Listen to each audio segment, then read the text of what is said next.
well-regulated militia being necessary to the security of a free state.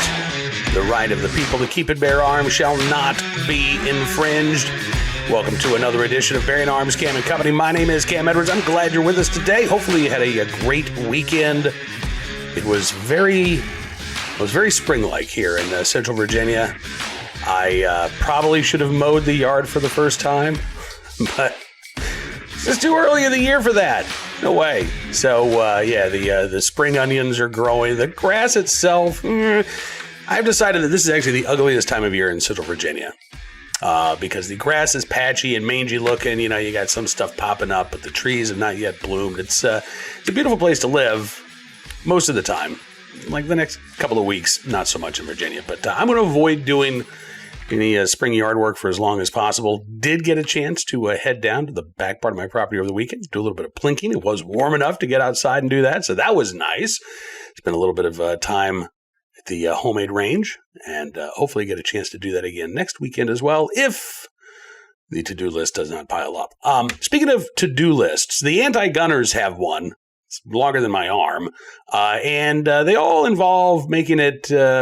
ultimately making it impossible for you to exercise your right to keep and bear arms, right? But they do this incrementally. So we'll make it a little bit more difficult and a little bit more difficult and a little bit more difficult and a little more, and then sooner or later, guess there's just no way for you to exercise your right to keep and bear arms because there's no way for you to legally acquire one, right? Next month, we've got these merchant credit codes that are being introduced. Discover, the first apparently to get on board with using these merchant credit codes or merchant category codes for purchases at gun stores. That was something that gun control activists wanted. They want more, by the way, because the current merchant category code does not actually detail what you and I might be buying at a gun store. And they want that ability too, right? They want to know, did you buy bullets? Did you buy a new gun? Did you buy a boat? I don't know, but we need to know specifically so we can identify what these suspicious purchases are, right?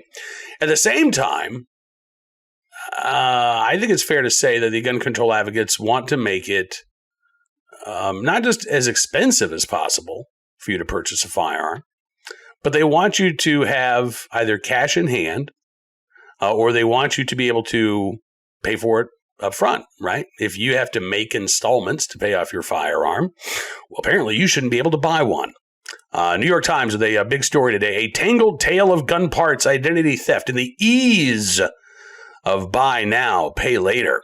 Sung Song said his identity was stolen and used to buy $5,000 worth of gun components from an online dealer using a buy now, pay later service. And that, by the way, seems to be the real problem for the New York Times, not identity theft. Not somebody actually taking Mr. Song's identity and using it to illicitly and illegally purchase anything. It doesn't matter if it was gun parts or new shoes. It doesn't matter. That was the crime. But according to the New York Times, the real issue here is that this buy now, pay later industry is being used by would-be gun buyers. Yeah, they write the industry, which boasts that companies can safely approve an online credit application within minutes, is susceptible to purchases made with stolen identities. A study published in June by a division of Refinitiv found that 23% of Americans who say they were the victims of identity theft said their identification or said that their information had been used to open an account with a buy now, pay later service.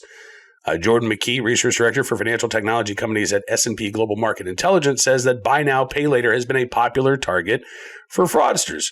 Which, again, maybe we need to talk about better safeguards for the buy now, pay later industry. But that's not what the New York Times and gun control advocates are calling for. New York Times, gun enthusiasts sometimes buy components to augment their existing firearms. But gun control activists said large caches of gun parts could be used to construct privately made firearms, sometimes called ghost guns, because they were hard for law enforcement to trace. Adam Skaggs, chief counsel and policy director for Giffords Law Center, which the New York Times describes as an advocacy group for the prevention of gun violence, as opposed to a advocacy group for the prevention of the exercise of the Second Amendment. He reviewed this contract with a company called Credova, which the individual who stole Mr. Song's identity used to make these purchases. Skaggs says that all of the gun parts on the list could be legally shipped to a person's home. Someone with the right knowledge, Mr. Skaggs said, could use those parts to build a functional gun as long as the person had access to other critical gun components, such as a nearly finished frame or lower receiver. Yeah, so again, even Adam Skaggs didn't say that a gun could be made with only the illicitly purchased items there bought under Mr. Song's name. Look, identity theft is a problem. Absolutely. I've dealt with that myself. It's been a number of years since I've had to, thankfully, but I will never forget. Well, I guess this wasn't a case of identity theft. It was a case of fraudulent purchases. Right after my wife and I had been married, we had, I guess this was our second Christmas together. And we had just walked home, or just not walked home, we just gotten home from doing our Christmas shopping, checked the mail, and our bank balance says we were something like $3,400 overdrawn. And it was a nightmare. Somebody had actually taken our bank card and had activated it somehow and used it to buy all kinds of stuff. They got all of their friends and they went to a gas station and they just, bought hundreds of dollars worth of gas for people. It was horrible. So I understand Mr. Song's frustration in dealing with identity theft. But to say that this is somehow a gun control issue, I think is absurd. Not surprising to see the New York Times or Giffords try to focus on that angle. But the problem here won't be solved by forcing would-be gun owners, again, to either have the cash available to make a purchase at that time, or cutting off gun owners' access to either, buy now, pay later, or even purchasing firearms on credit. This was something that came up after the Uvalde shooting as well, because the Uvalde shooter had apparently purchased his firearms on credit. And again, we were told at the time that this is something that has to change. I disagree. And I think fundamentally this is about, again, trying to price people out of their right to keep and bear arms by making it more expensive, more costly, and more unaffordable for them to exercise their rights. We talked about this on Friday with Chuck Michelle from the California Rifle and Pistol Association about what's going on in Laverne, California, the city in Los Angeles County that is trying to charge people over $1,000 to apply for a concealed carry license. Now, that 4 figures worth of fees is going to have a chilling effect on residents in Laverne who would like to be able to lawfully bear arms in self-defense, because many of them won't be able to afford to apply for their government-issued permission slip. Well, the same thing I think is true when it comes to cutting off would-be gun buyers' access to purchase firearms, right? I don't know about you, but most Americans don't have an extra $500 or $600 laying around. This might be something that they can save up for, but sometimes you might need a firearm and you might not have the cash available. So yeah, you might rely on credit. You might rely on a buy now, pay later service. There's nothing inherently wrong about doing that, unless, of course, you're a gun control activist and your goal is to make it as difficult as possible for anybody and everybody to exercise their Second Amendment rights. I will say the New York Times story was awfully short on policy prescriptions. It did not actually call for an outright ban on a buy now, pay later for firearms. But this is one of those stories where, the news side covers, and a couple days later, you see an op-ed saying, "Oh, we highlighted this problem. It's a terrible problem." So I would not be shocked to see an editorial by the New York Times later this week calling again for Congress to make some changes to crack down, not again on identity theft, to crack down on the ability of American citizens to purchase a firearm on credit. We'll keep our eyes open and we'll bring you more details as they become available. Right now, though, let's turn our attention to today's Armed Citizen story, our good deed of the day. And our recidivist report, we'll start there with a case out of Chicago, the website CWB Chicago, with the story of a 4th man charged in a gun case. Officials say this particular individual on electronic monitoring for a machine gun case at the time, and that monitoring apparently didn't stop him from running away and going to Texas, where apparently he was picked up not long ago. So this goes back to January 10th. About 3:45 in the afternoon, state troopers tried to pull over a stolen car on the south side of Chicago. Car ended up speeding away. Illinois State Police plane tracked the vehicle since the officers could not pursue in their cars. And eventually, they tracked these suspects to an apartment complex. 4 guys, all of them wearing ski masks, bail out of the car, run into the apartment complex. Surveillance video shows the guys running through the lobby, going to the 12th floor of the apartment complex, where the apartments are rented out short term, similar to hotel rooms. Police, meanwhile, get to the car. They find 2 AK-47s on the driver's side rear seat. Shortly after entering the 12th floor apartment, CWB Chicago reported 2 men stepped back out of the room and were captured on video as they dumped 4 guns down a trash chute. Cops allegedly recovered the weapons from a bin at the bottom of the chute, along with a bag of ammunition and the stolen car's key fob. Yeah.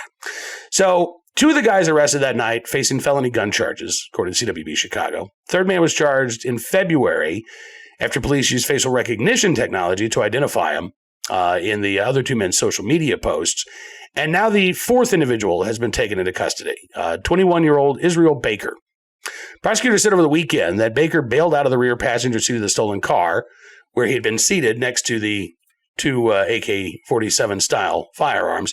Police identified Baker as the 4th person through a social media investigation and in coordination with the Cook County Electronic Monitoring Program. Yeah. See, he was on electronic monitoring while all this happened, apparently. Because back in October, just a couple of months before this January incident, October 18th, federal law enforcement helicopter spotted a stolen car in traffic. They were able to track it to the 2700 block of West 64th Street. Again, occupants bailed out, ran into a vacant home. That's where cops allegedly found Baker with several loaded ammunition magazines, 2 firearms nearby. One of the guns had been reported stolen. The other had a Glock switch apparently attached to it. At the time, Baker was also allegedly carrying 4 baggies of crack, had a key fob for a BMW, 2 Jeeps, a Kia, a Nissan, and an Infiniti. Yeah.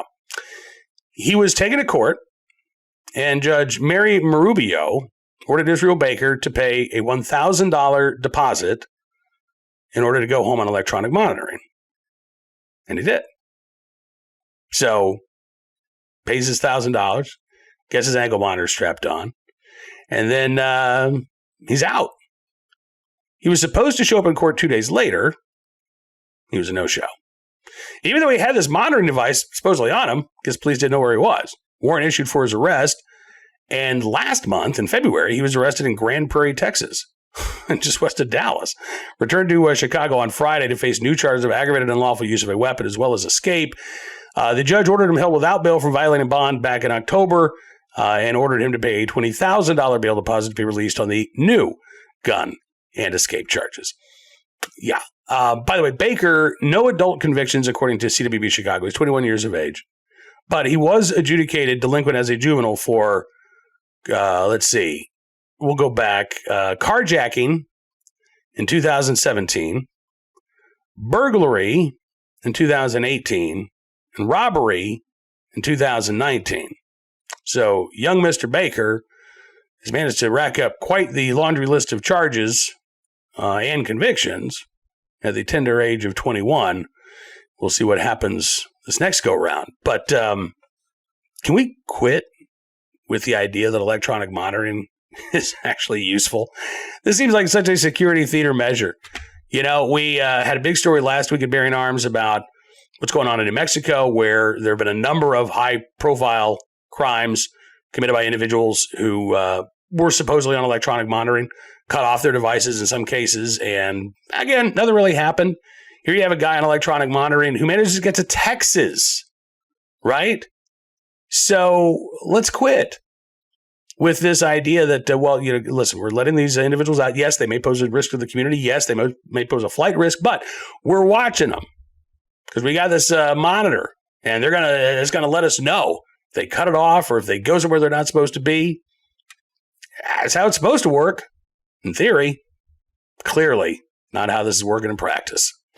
Now, today's armed citizen story, also from Chicago, where a man shot and seriously wounded an intruder on the city's northwest side.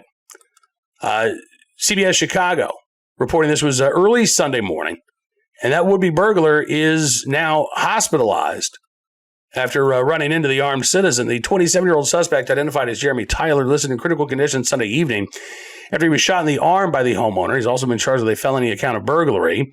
It was just after 1 o'clock Sunday morning when the suspect allegedly broke into the home in the 3600 block of North Newcastle Avenue. Homeowner told police that he woke up after hearing his dog barking, and then when he heard a loud noise in his basement, he grabbed his gun. A couple of minutes later, the homeowner came face-to-face with the intruder. He told police that he opened fire when the suspect began walking towards him. Again, the intruder shot once. Police arrived shortly thereafter.